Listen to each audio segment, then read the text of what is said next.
This is the Red Line, and I am your host, Jimmy Red. Thanks for tuning in. We normally start this show off on a positive note, but we want to start this show off with a little bit of a sadder note, but also a huge, great life to someone that we lost dear to sports, and that would be Paul Allen. We lost Paul Allen at 69 years old. I don't know how many of you guys know not 69, 65. I don't know how many of you know who Paul Allen is. Paul Allen is co-founder of Microsoft. He was best friends with Bill Gates. He ended up getting Hodgkin's lymphoma and could not get it cured.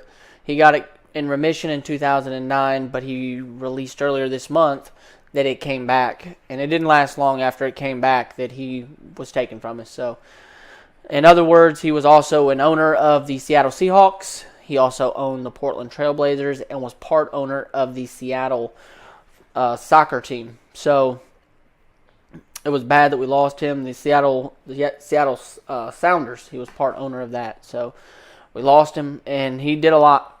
He did a huge bit because when he purchased that team from its previous owner, he bought it, and they wanted to move them. And he said no. And it kept him right there in Seattle. Went and won Super Bowl 48. Went to 12 playoff trips. 3 Super Bowls. Super Bowl 48 champion. Is phenomenal. So, moment of silence for that man and all he's done for all of sports, with basketball starting tonight and the NFL just getting underway. And one quick tidbit I want to share before the moment of silence. They had an interview with a guy who used to play with him today that I was listening to, and he said that every game he used to congratulate the players, shake every player's and every coach's hand and tell them congratulations. So you don't see that much in professional sports very much, but this guy here went out of his way to do that. So he's going to be dearly missed by everybody in Seattle. Big hit to the sporting community, so quick moment of silence for him.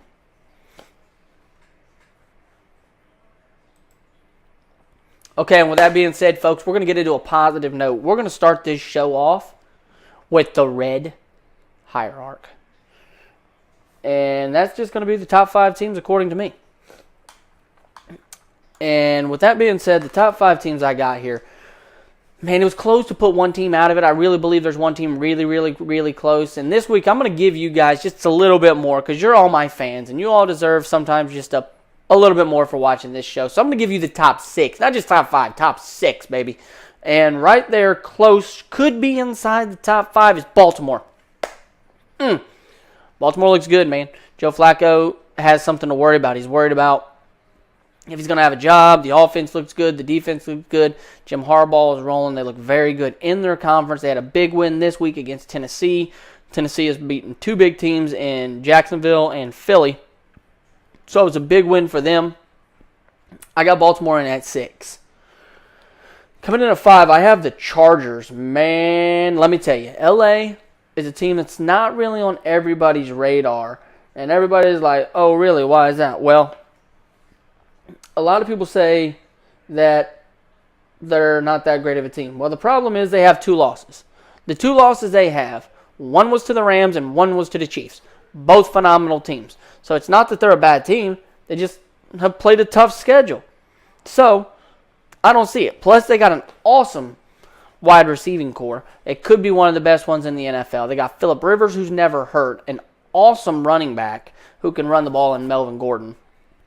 And they got Darwin James, that kid they drafted this year. So they're stacked. They're ready to go as well. In at number 5, in at number 4, I have the New Orleans Saints. The Saints, boy, man, they look phenomenal. They have Drew Brees, who is flat throwing the football, Hall of Famer, all-time leading passer, broke the record this year in the NFL. So congratulations to Drew Brees for being the all-time passing record here in the NFL and passing Peyton Manning. So huge shout out to you on that one.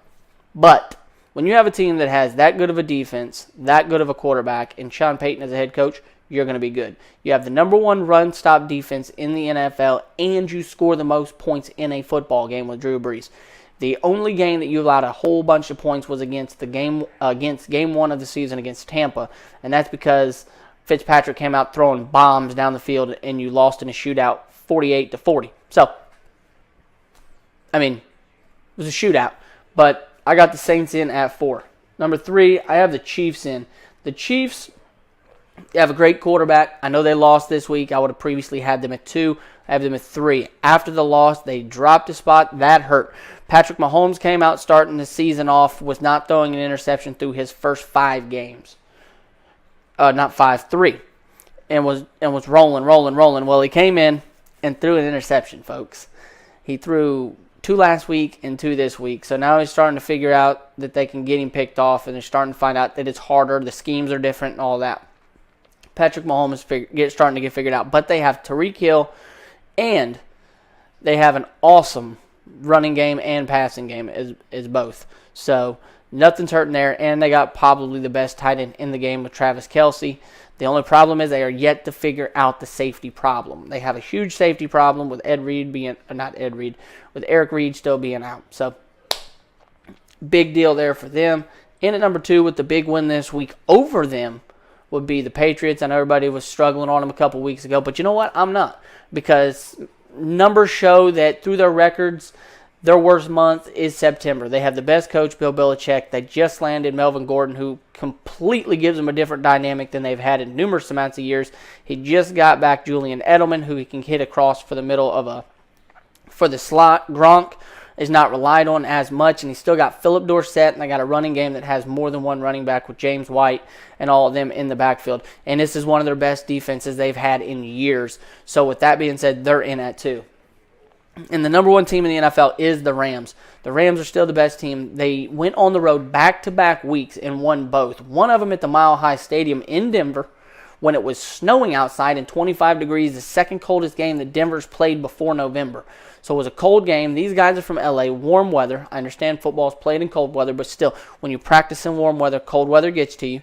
They got plenty of defensive guys who are getting along. You have Ndamukong Suh who's getting along with Aaron Donald. Those two get along great. No problems there. You have an awesome running game.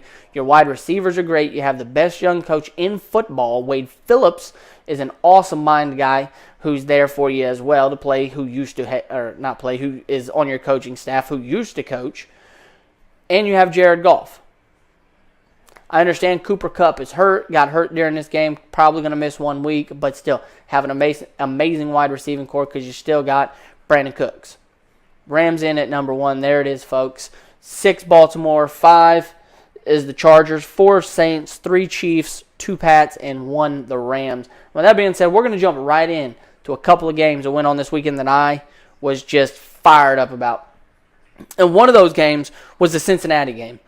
When Cincinnati played against Pittsburgh, everybody was starting to write Pittsburgh off. Like, oh, Pittsburgh, whatever. They had a tough game against the Browns. Oh, Le'Veon Bell's not there. Oh, they lost again.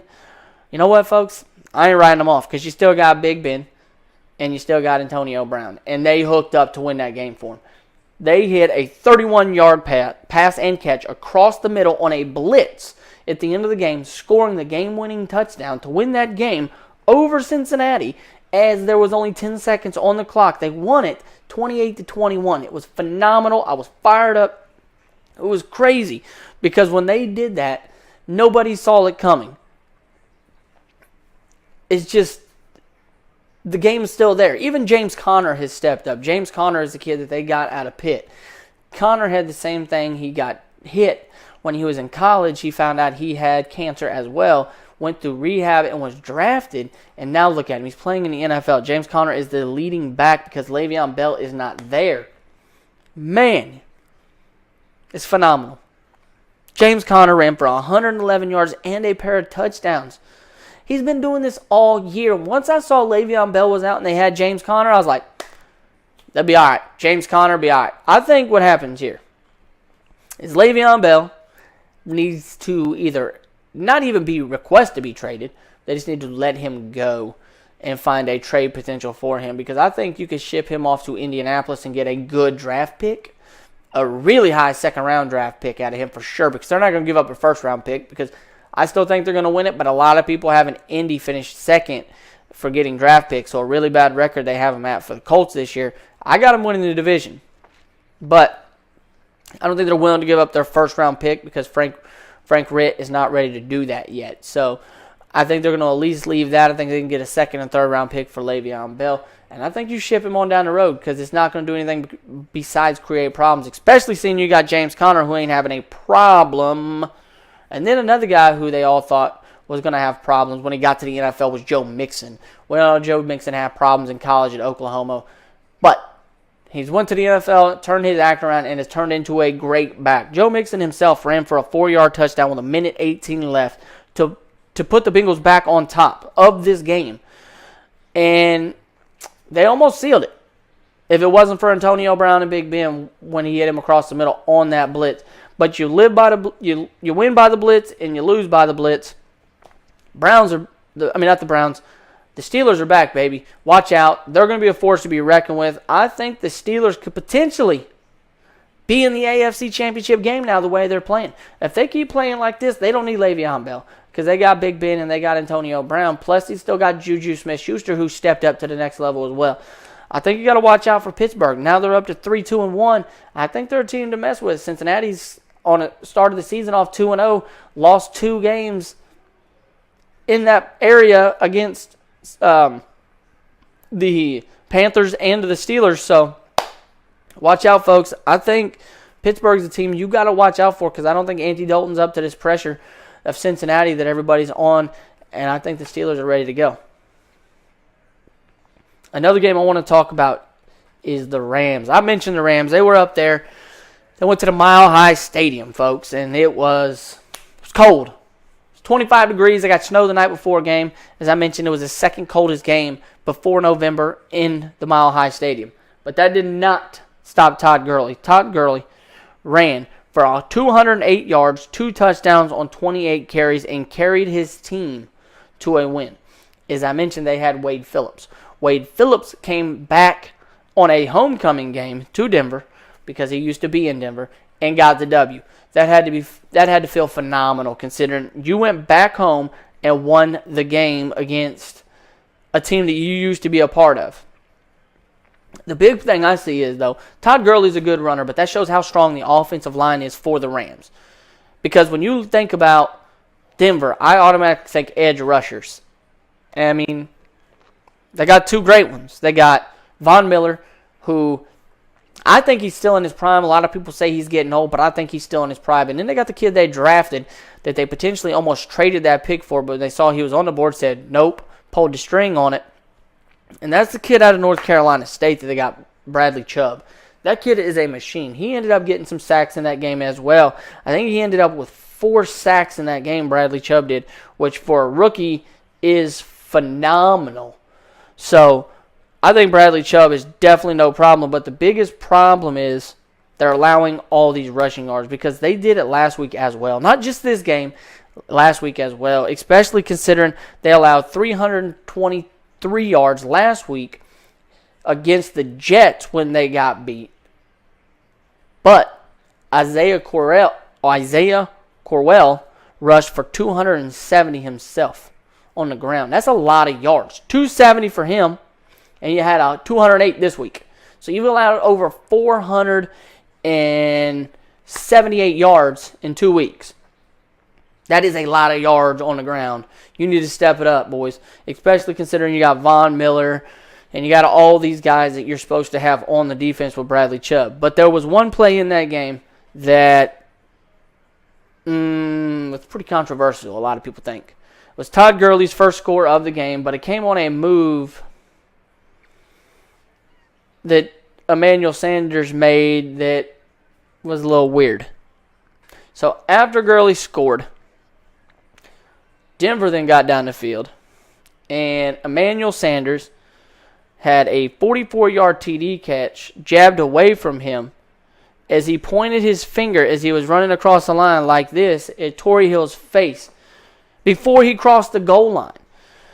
And with that happening, after the review, they saw he wasn't in the end zone. They marked the ball down at the 1. Then they moved the ball back to the 16-yard line for the 15-yard taunting penalty. That hurt because that was an easy touchdown. Instead, they had to try to get it. And they did. They ended up scoring. They ended up going up 7-6. But still, that hurt.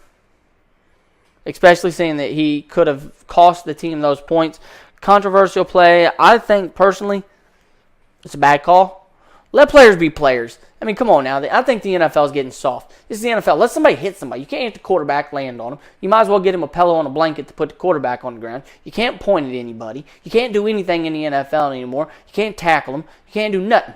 Let somebody hit somebody. Let somebody point at somebody. Let somebody get mad, because then they're going to hit them. It's going to be football. That's what it's supposed to be. These guys are supposed to get tackled. They're supposed to get hit hard. That's what football is. It is a man's sport. Let somebody get tackled. Come on. NFL's getting soft. I understand they're trying to protect these players, but they're getting paid millions of dollars to get out there and get hit. Let them get hit. That's what I want. With another game, with another game here that was exciting. That was the Patriots and the Chiefs game. The Patriots and the Chiefs game, and it was fired all the way up. And it lived up to the hype that everybody believed it was going to have. Patrick Mahomes on one side, the young man who was coming in there hot, ready to go, slinging 500 yards a game. Teams cranking out offense. They're going up against the New England Patriots. Tom Brady, the mastermind, the GOAT, every one of them. Bam, ready to get it on. And let me tell you something. It did not disappoint, because it was an offensive battle. It was an 83 total points in between that game. It was 43-40 as Brady got the better half of this matchup. And you have to believe that this is going to be a matchup you're going to see for years to come, considering they're both great teams. You got Andy Reid on one side and Bill Belichick on the other, both great offensive coaches. Belichick, obviously a defensive-minded guy, but still turns the offense on. Andy Reid, a great offensive coach, knows how to turn it on early in the season. Later on in the year, they start to fall apart. Never won a Super Bowl as a coach, but he has this guy here, and he sat behind a great quarterback in Alex Smith. So I think that helps as well. But Steven Janikowski hit the game-winning field goal from 28 yards as time expired, and New England won that game. But the Chiefs had the lead at halftime, blowing the lead.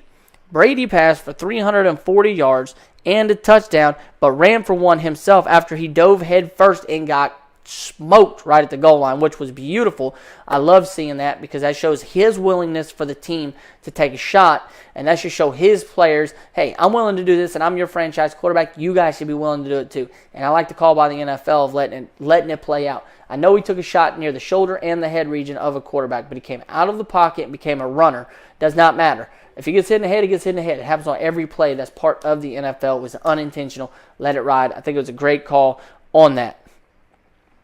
Also, that was the 200th starting victory for quarterback Tom Brady, which was phenomenal. I thought that was great. Tom Brady has been around a long time, deserved to get those wins. He's a GOAT. It's what he needed. Tom Brady is the man. And I know I was looking some stuff here at this game. I believe it was some pretty interesting stuff about these Patriots. Yes, it is. It was that right here when Belichick played a quarterback for the first time, meaning like a Patrick Mahomes or whoever they played for the first time, they are 55-44 in a regular season. 55-44 facing a quarterback for the first time. Wow. 11 consecutive losses, or wins, shall I say, against those teams. Their last loss that they got against the first time they saw a quarterback is Colin Kaepernick when he was with the 49ers in 2012. So they've beat rookie quarterbacks the first time they've seen them that many times consecutively, 11 times. And they're 5-44. And Patrick Mahomes, just another name on there, so now they're 5-45. Wow. Holy smokes, and it's now 12. And that's just how Brady and Belichick work. They figure you out, and they do all of these schemes to make you not really know what is going on, because they are that talented of individuals that they know how to make you wonder what the next play is going to be and how is this going to go here.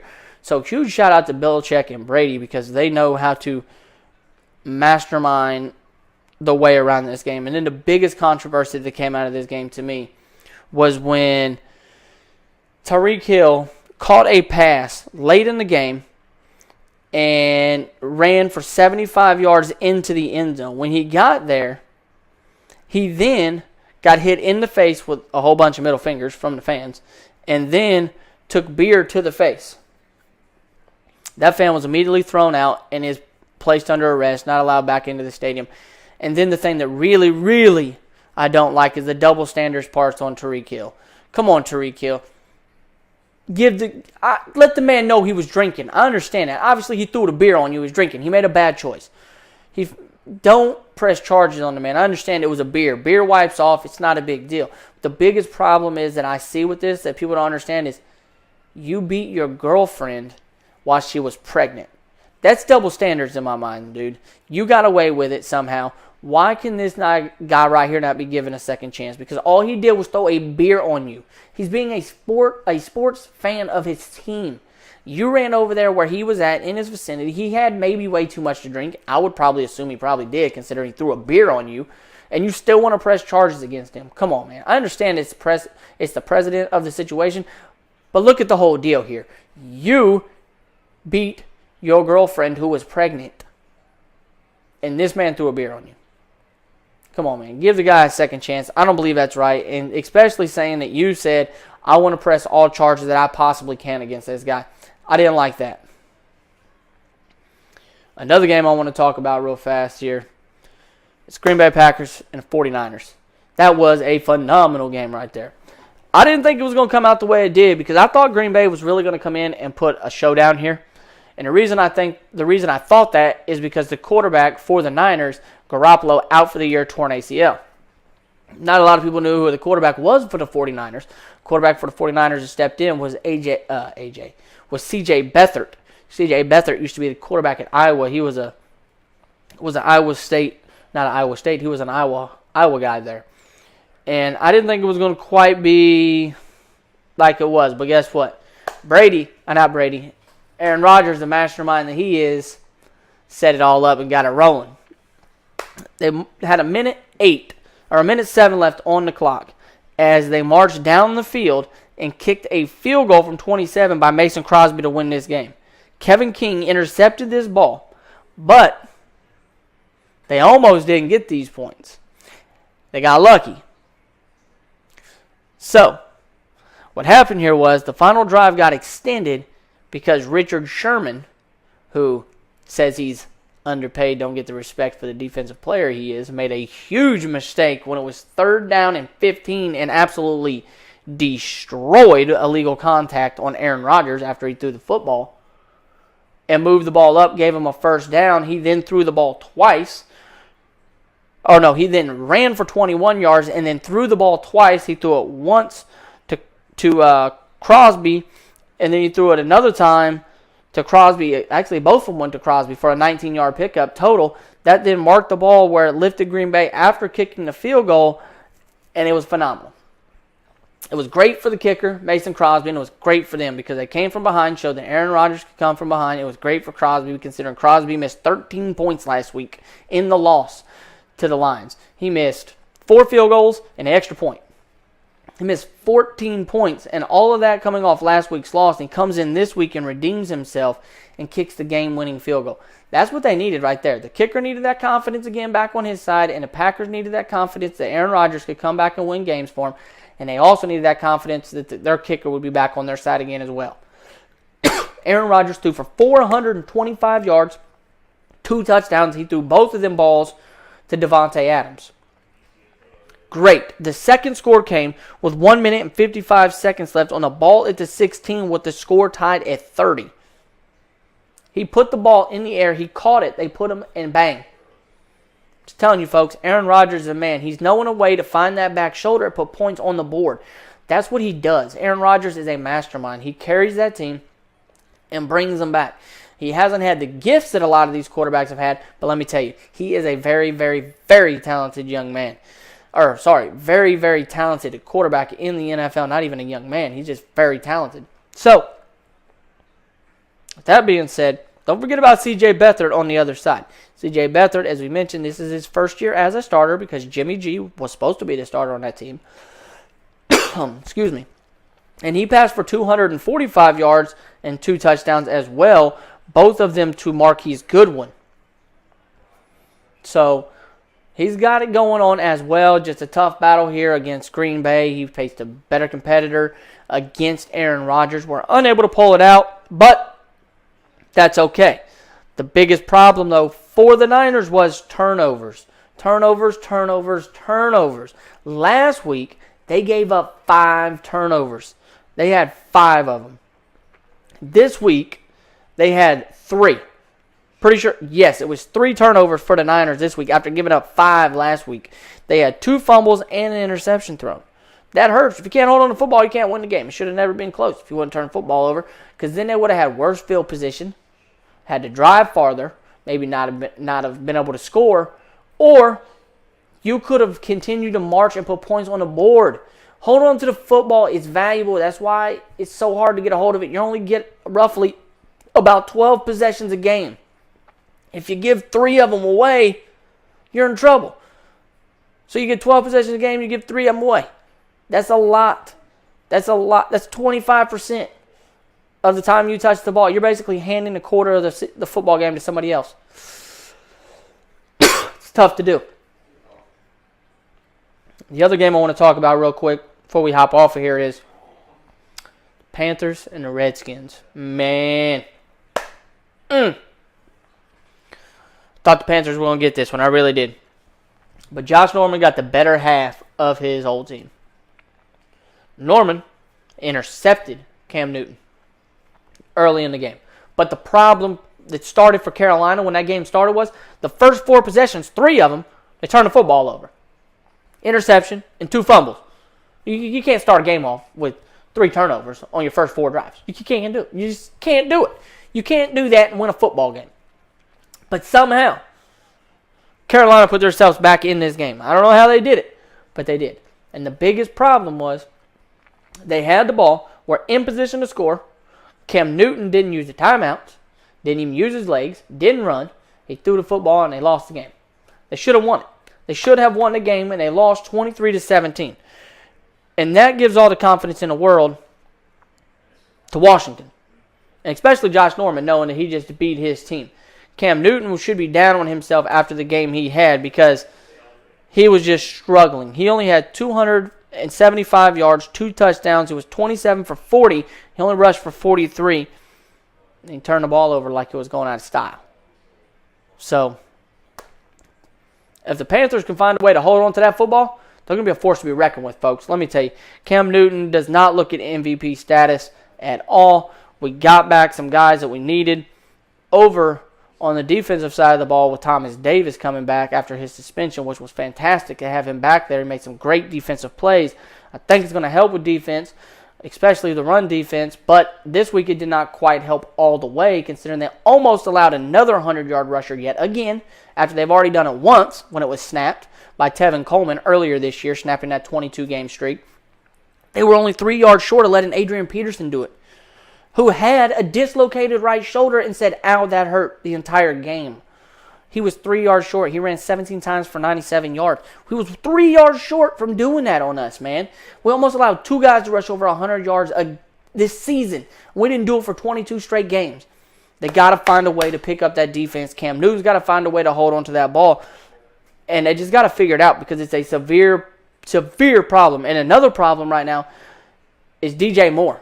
What's up with DJ Moore? He can't hold on to football either. He'll catch it and then he'll fumble it. Come on, DJ Moore. Well, I know you're a rookie and it's a completely different level, but hold on to that football, baby. Come on.